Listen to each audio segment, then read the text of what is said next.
벼농사 어떻습니까? 올해 심을 벼 종자 보급종 중 보급종이 아닌 자가체종 종자나 농가 자율교환 종자를 사용하는 경우에는 시군 농업기술센터에서 종자 활력 검사를 반드시 받으셔야 합니다. 특히 등습기 잦은 강으로 수발화 피해가 발생한 포장에서 생산된 종자는 발화율이 정상 종자에 비해 낮아질 수 있으니 반드시 검사를 받으시길 당부드립니다. 그리고 올해 처음 신품종으로 바꿔 재배할 계획인 농가에서는 신품종의 적응 지역, 병해충 저항성, 이삭 패는 시기 등 재배 특성 등을 다시 한번 확인하여 주시기 바라며 특히 특정 병해충이 자주 발생하는 지역에서는 저항성이 약한 품종의 재배를 피해 주시기 바랍니다.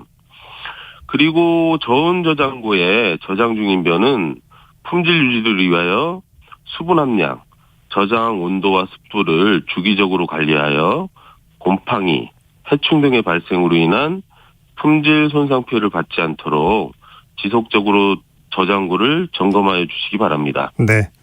밭작물엔 어떤 관리가 필요할까요?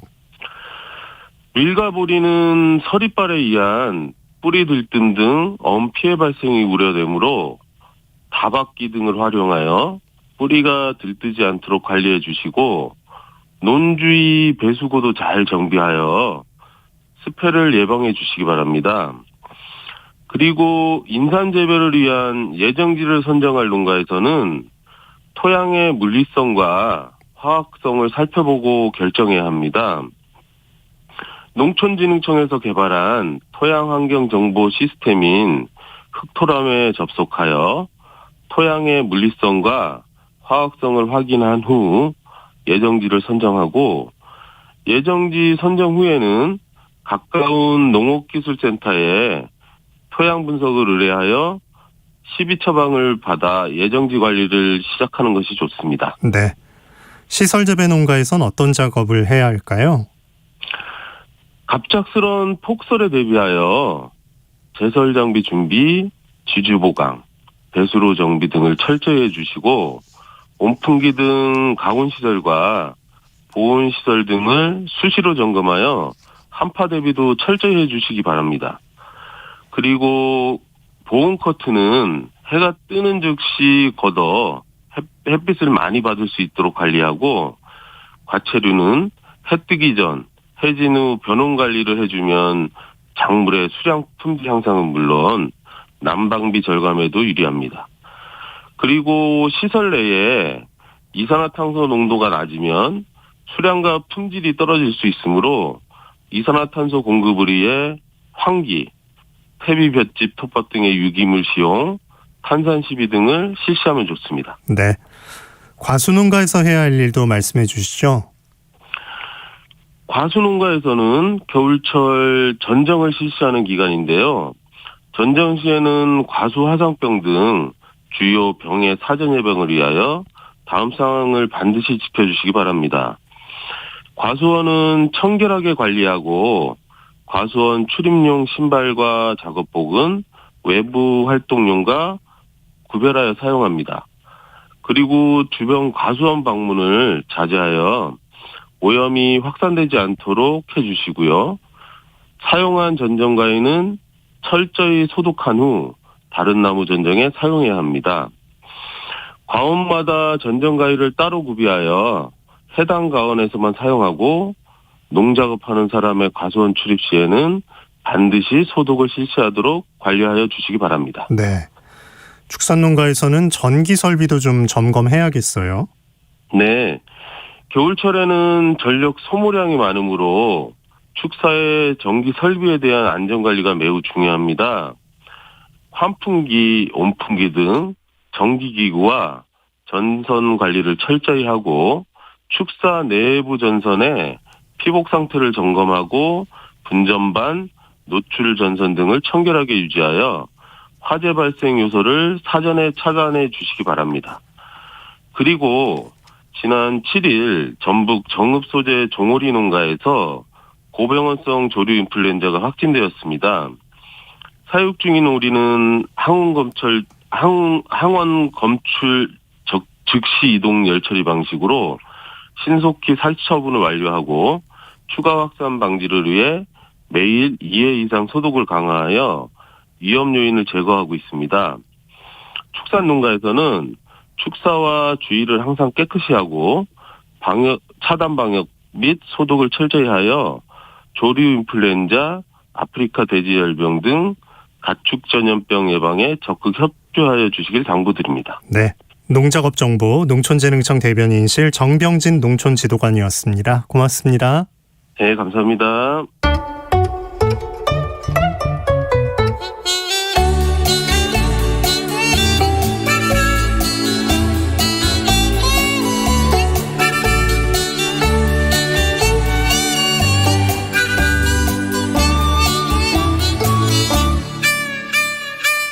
최근에 우리나라 기후에 잘 맞는 국산 레몬 품종이 개발됐습니다. 쉽고 재미있는 우리 품종 이야기, 농촌진흥청 감귤연구소 김민주 연구사와 함께합니다. 안녕하십니까? 네, 안녕하십니까? 네, 이번에 개발된 제라몬이 국내 1호 레몬 품종이라고요? 네, 그렇습니다.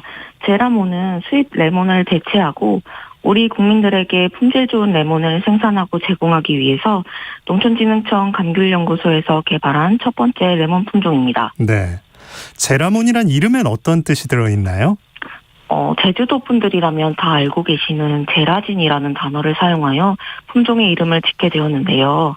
제라진이라는 뜻은 제주 사투리로 최고라는 의미를 갖고 있습니다. 따라서 제라몬은 최고의 레몬이라는 의미를 담고 있습니다. 네. 레몬 전부 수입한 거 아니야 생각하는 분들 많으신데 국내에서도 재배되고 있었죠? 네, 그렇습니다.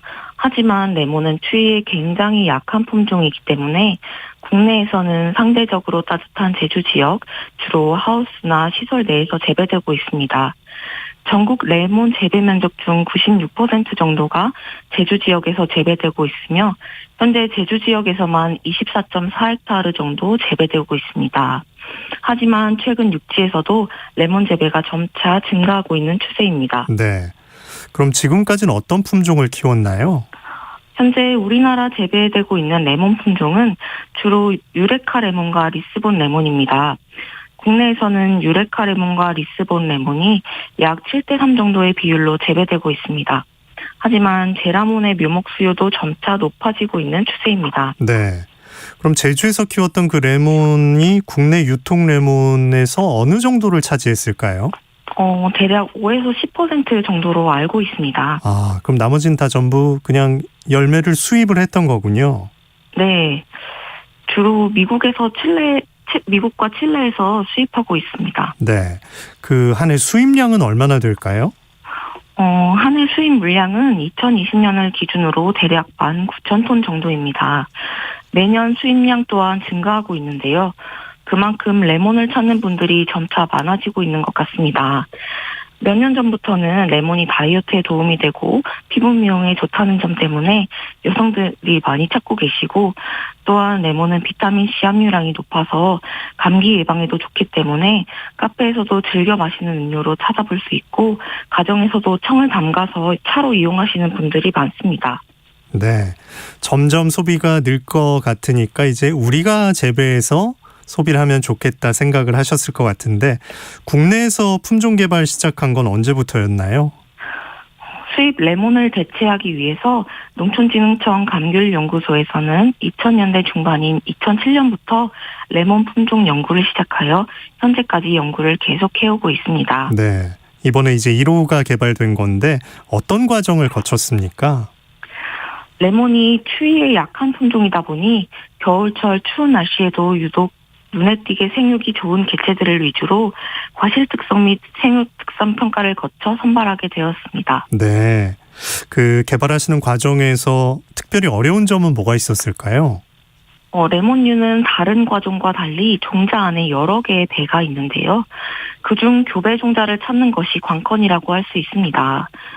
또 감귤연구소에서 연구하면 고품질의 레몬이나 맛있는 귤을 많이 먹어볼 수 있어 좋을 것 같다는 질문을 굉장히 많이 받습니다.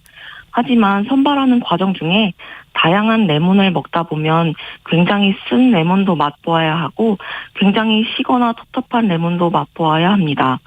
이러한 모든 레몬을 맛보다 보면 속이 얼얼해질 때도 많고 아이고. 너무 쉬어서 인상이 저절로 찌푸려지는 때도 많았습니다. 빈속에 하시면 안 되겠어요. 예. 네. 참, 이 레몬은 신맛이 참 특징인 과일인데, 그러면 네. 이 신맛이 강하면 좋다고 보나요? 종합적으로 품종을 평가해야겠지만 레몬은 주로 신맛이 강하고 상큼한 향기가 진할수록 상품성이 높습니다. 기존 레몬 품종과 비교했을 때 제라몬은 산업량이 1% 정도 더 높습니다. 네. 제라몬엔 또 그 밖에 어떤 특징이 있을까요?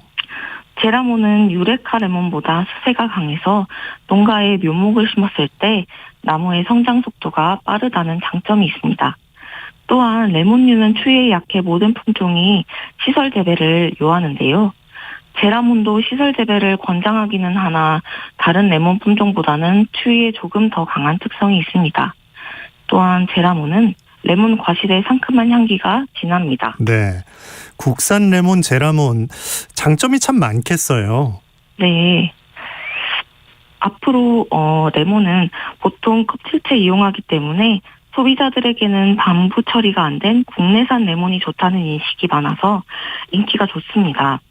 또한 생산지에서 소비지까지 오는 과정이 수입산에 비해 짧기 때문에 신선하다는 장점이 있습니다. 따라서 유통 과정에서의 장점뿐만 아니라 기존 레몬에 비해 추위에 강한 제라몬이 농가에 보급되어 농가 소득을 향상시키는 계기가 되었으면 좋겠습니다. 네. 자, 추위에 강하다고는 해도 어디까지 재배가 가능할까요? 제주 지역이 다른 지역보다 따뜻하기 때문에 재배지로서의 장점이 많지만 다른 지역에서도 영하 3도 이하로 내려가지 않도록 유의하면서 시설 재배를 한다면 재배가 가능합니다. 네. 또 고려할 환경적인 요건은 뭐가 있을까요? 적지 조건은 연평균 기온이 15도 이상인 곳이지만 방금 말씀드렸듯이 겨울철 최저 기온이 영하 3도 이하로 내려가지 않는 것이 중요합니다. 또한 바람이 많으면 궤양병이 심해지기 때문에 연중 온난하고 바람이 없는 곳에서 우수한 품질의 레몬을 생산할 수 있습니다. 그렇군요. 올해 이제 준비를 시작한다면 첫 열매는 언제 수확할 수 있나요? 1년생 묘목을 구입해서 재식할 시에 첫 열매는 2, 3년 정도 후에 수확이 가능합니다. 네. 수확은 한 해에 한 번 생각하면 될까요?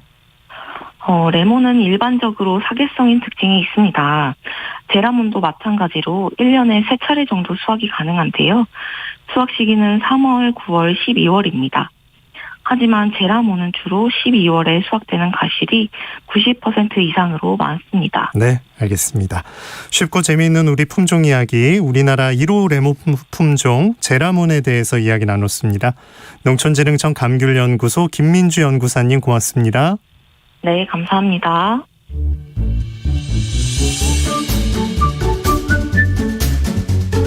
아침을 여는 기분 좋은 습관.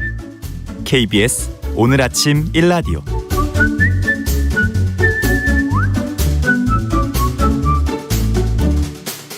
농수산물 유통의 새로운 트렌드를 살핍니다. 마케팅 브리핑 빅데이터 전문 업체 마이테이스트의 민지영 대표 나오셨습니다. 안녕하십니까? 네, 안녕하세요. 네.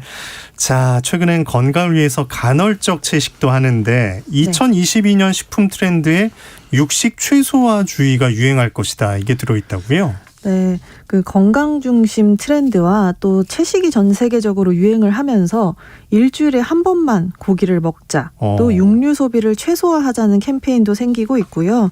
뭐 채식 인구가 급증하기는 했지만 갑자기 또 식습관을 바꾸기는 어려우니까 간헐적 채식을 통해서 육류 소비를 점차 줄여나가려고 하는 움직임을 보이고 있습니다. 네. 그래서 업계에서는 고기뿐만 아니라 유제품 또 계란의 소비까지 줄어들 것이다라고 예측을 하고 있는데요.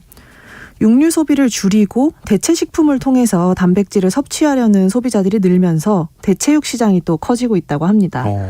네, 국내의 대체육 시장은 아직 200억 규모로 추산되는 작은 시장이긴 하지만 그 한국무역협회의 조사에 따르면 2030년에는 대체육이 전 세계 육류 시장의 30%를 차지하고요.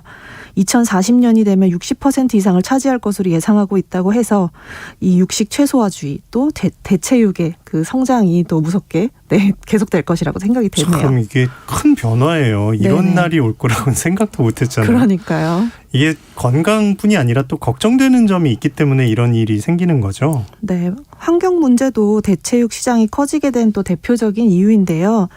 이제 육류 생산 과정에서 발생되는 생태계 파괴에 대한 문제가 계속적으로 있어 왔거든요. 특히 축산업에서 발생되는 온실가스가 전 세계 배출량의 약 18%를 차지한다고 추산을 했는데 이게 전 세계의 모든 교통수단이 내뿜는 탄소보다 많은 양이라고 하더라고요. 네.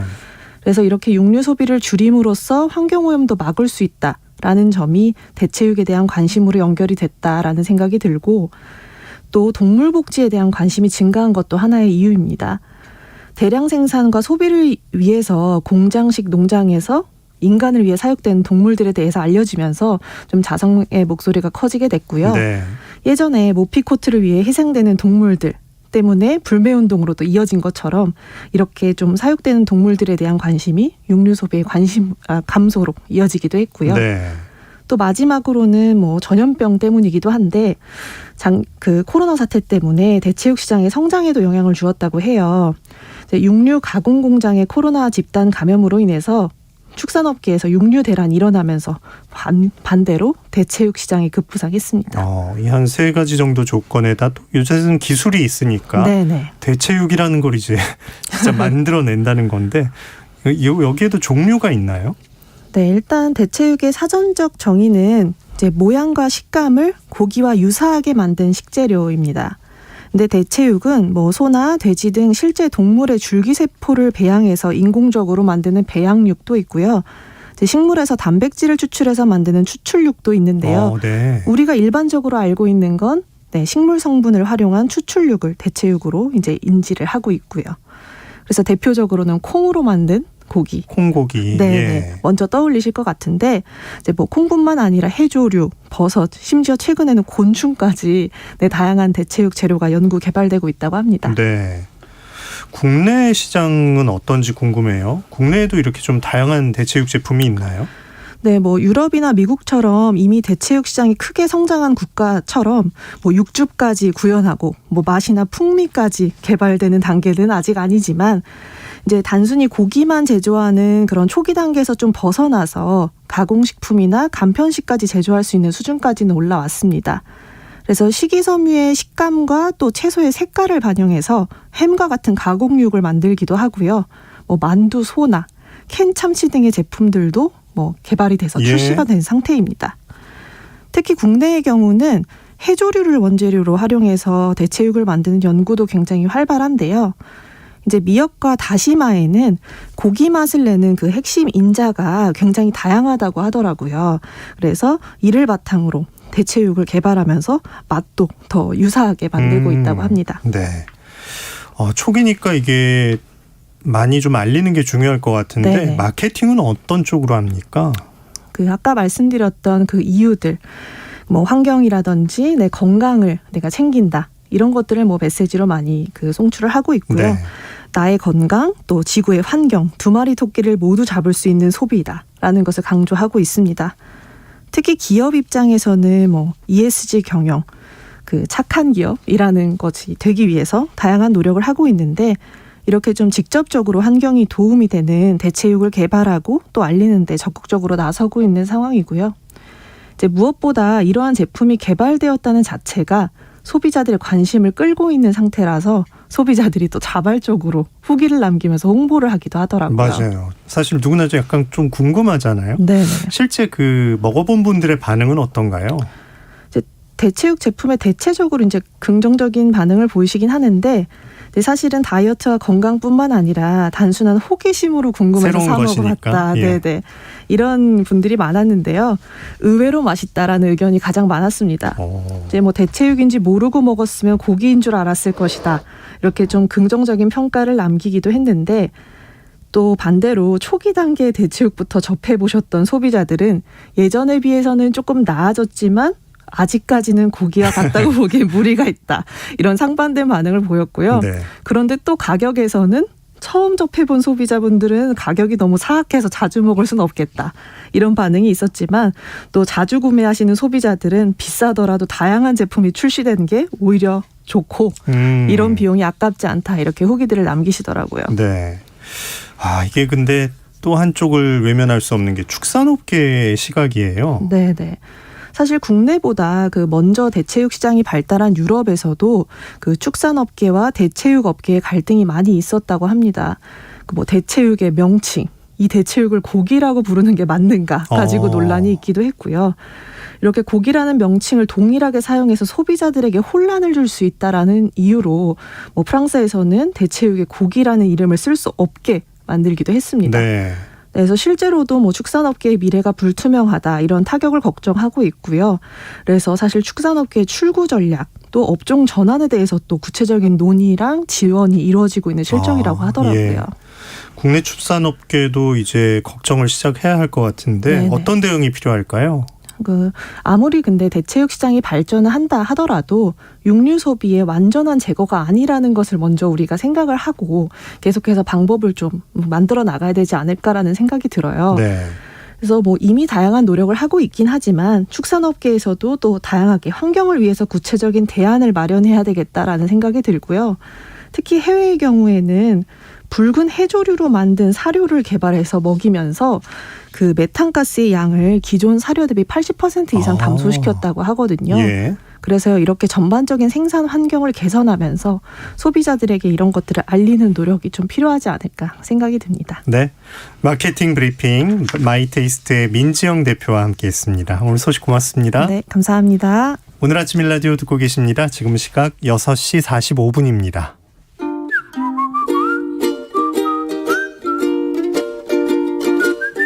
오늘 아침 일라디오 김재용 아나운서의 진행으로 듣고 계십니다.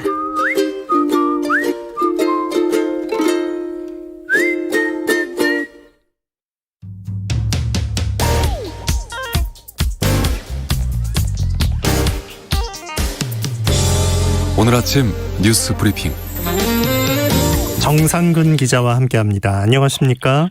네, 안녕하십니까? 네, 코로나19 상황 먼저 살펴주시죠. 네, 지난 토요일 발표된 확진자 수는 3,510명, 그리고 어제 발표된 확진자 수는 3,376명이었습니다.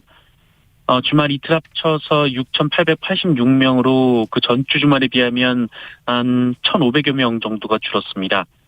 이 주말 검사 건수 감소 영향을 받는 오늘은 3,000명을 전후해서 확진자가 나올 것으로 예상이 되고 있습니다. 그런데 최근 해외 유입 확진자가 많습니다. 어제는 236명, 그제는 210명으로 해외 유입 확진자만 지난 주말 사이 500명 가까이 나왔습니다. 지난해 7월 이 청해부대 확진자 309명이 한꺼번에 들어왔을 때를 빼면 역대 가장 많은 수인데요. 그만큼 전 세계적인 코로나19 확산세가 심각하다라는 의미입니다. 지난주 전 세계 코로나 확진자는 전주 대비 71%나 증가했고, 미국과 영국은 오미크론 점유율이 95%를 넘어섰습니다. 해외 사례를 보면 우리나라도 오미크론 확산세가 본격화될 경우 하루 2만 명의 확진자가 나올 수도 있다라는 우려가 있는데요. 이 코로나19 확산세가 다소라도 진정된 지금이 이 오미크론을 대비해야 할 때다라는 지적이 나오고 있습니다. 네. 오늘부터는 대형마트나 백화점도 백신 패스가 있어야 들어가게 되죠? 네, 일주일 동안의 준비 기간이 끝나고 오늘부터는 방역 패스가 대형마트와 백화점 등에도 확대 적용됩니다. 접종 완료자가 아닌 경우 48시간 내에 발급받은 PCR 음성 확인서가 있어야 출입할 수 있습니다. 다만 3,000제곱미터 미만의 슈퍼마켓과 편의점 등은 지금처럼 방역 패스 없이 이용이 가능합니다. 그리고 16일까지 일주일은 계도 기간으로 적용돼서 이를 위반해도 과태료는 부과되지 않습니다. 하지만 식당과 카페 등 이미 방역 패스가 도입된 시설의 경우 오늘부터 백신 패스 유효 기간이 본격적으로 적용되는데요. 기본 접종 뒤 6개월이 지난 성인이 3차 접종을 하지 않았다면 접종 완료자로 인정받지 못하고 이를 위반할 경우 10만 원의 과태료가 부과됩니다. 다만 3차 접종 같은 경우에는 방역 패스 효력이 이 접종 당일부터 바로 발효가 됩니다. 네. 자, 네 분이 정리된 여야 본격적인 정책 대결을 벌이고 있는데 먼저 이재명 후보부터 볼까요? 네, 민주당 이재명 후보는 코로나19 손실보상을 연일 강조하고 있습니다. 이재명 후보는 어제 소상공인들을 만났는데요.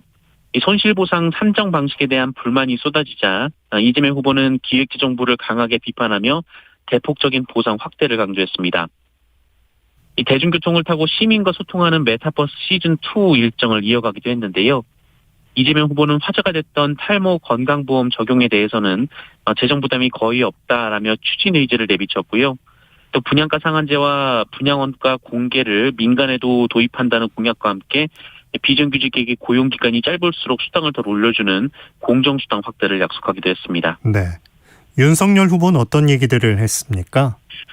네, 윤석열 후보는 여성가족부 폐지를 언급했습니다. 소셜미디어에 이렇게 딱 7글자만 적었는데요. 다만 구체적인 내용에 대해서는 이 폐지의 방향은 맞지만 이 구체적인 내용은 더 생각해보겠다라고 밝혔습니다. 또한 병사 봉급 200만 원이라는 짧은 글도 남겼습니다. 이에 대해서는 강제징집이 됐더라도 국가를 위해서 일하는 분들에게 최저임금을 보장하는 것이 공정과 상식이다라고 덧붙였습니다. 또한 오늘부터 대형마트 등의 방역 패스가 적용되는 것에 대해서 이 마트 갈 자유마저 제한된다라며 이 비합리적인 원칙을 강요하는 주먹구구식 정치 방역은 폐기해야 한다라고 주장했습니다. 네. 평택 화재로 숨진 소방관들의 연결식이 엄수됐다고요? 네, 냉동창고 공사장 화재 현장에서 화재 진압 도중 숨진 이영석 소방경, 박수동 소방장 그리고 조우찬 소방교를 떠나보내는 연결식이 지난 토요일에 엄수됐습니다.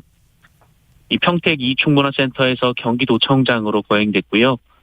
유족과 동료, 이 문재인 대통령을 포함한 200여 명이 참석해서 이 고인의 마지막 길을 배웅했습니다. 이 순주 소방관들의 동료인 이 송탄서 최준영 소방교는 이영석 소방경을 무심히 챙겨주시고 호탕한 목소리로 힘을 주던 믿음직한 리더였다라고 했고요. 이 박수동 소방장은 착하고 배려심 많은 우직한 동생, 그리고 조우찬 소방교는 가끔 엉뚱한 말과 행동도 하던 사랑스러운 동생이라고 기억했습니다. 이날 고인들에게는 1계급 특진과 옥조 근정 훈장이 추서가 됐고요. 유해는 이날 오후 대전 국립현충원에 안장됐습니다. 네. 자, 이한열 열사의 어머니인 배은심 여사가 별세하셨다고요? 네, 1987년 6월 반독재 시위에 참여했다가 최루탄에 맞아 숨진 이한열 열사의 비극은 6월 항쟁의 도화선이 돼서 민주화에 불을 지폈습니다. 뿐만 아니라 이 평범한 주부로 살던 어머니 배은심 여사의 삶도 이 송두리째 바꿔놨는데요. 배은심 여사는 아들의 죽음 이후 일생을 민주화 운동에 헌신하며 6월의 어머니로 불렸습니다. 이 고인은 민주화 보상법과 의문사 진상규명 특별법 제정에도 큰 기여를 했고요. 80을 넘긴 나이에도 서울과 광주를 오가며 민주화운동 희생자들의 명예회복을 위해 힘썼습니다. 네.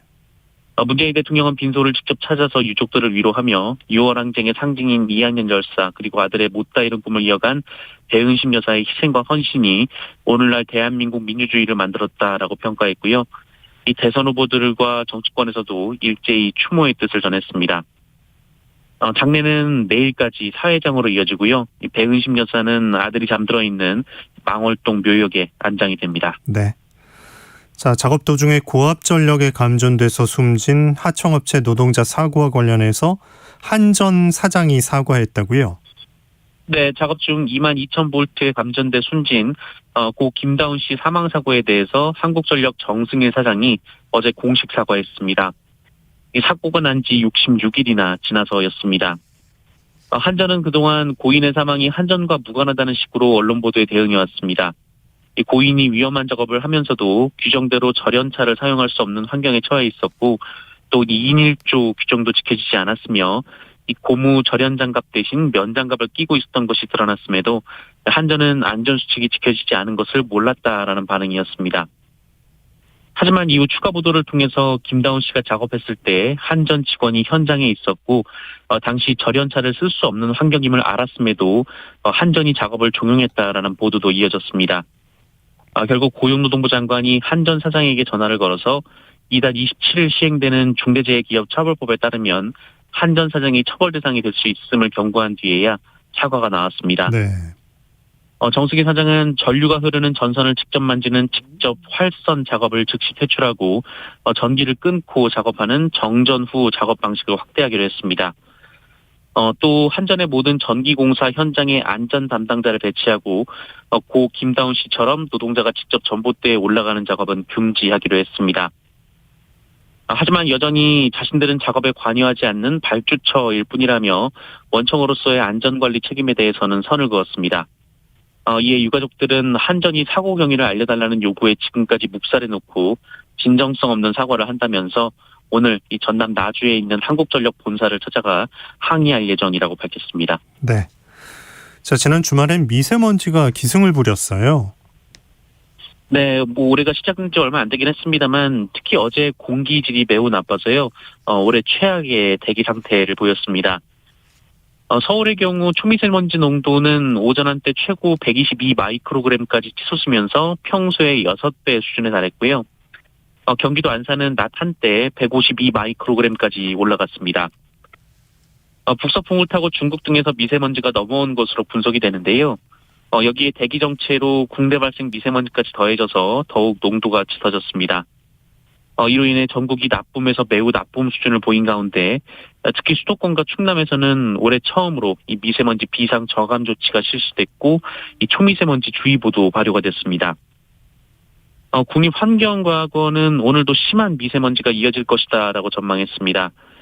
이에 미세먼지 비상 저감 조치도 세종과 충북, 전북까지 확대가 되고요.